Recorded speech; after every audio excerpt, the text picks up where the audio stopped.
Griffiths représente pour moi l'adoration aveugle des leaders charismatiques. Parce qu'en fait, ce qui est intéressant avec ce personnage, c'est que les gens le suivent parce qu'il est beau, parce qu'il s'exprime bien, parce qu'il se bat bien. Mais le problème, c'est que les gens suivent une personne que par rapport à son apparence, par rapport à ce qu'elle montre. Et ils ne cherchent pas forcément à se poser des questions sur le personnage, et ils vont le suivre aveuglément par rapport à son charisme. Ils vont se dire que on peut faire confiance à cette personne parce qu'elle est belle. On peut faire un parallèle par exemple avec Macron.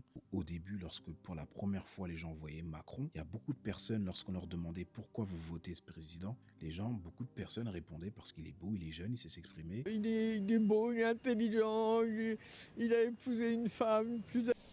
Mais parce qu'il est beau, voyons.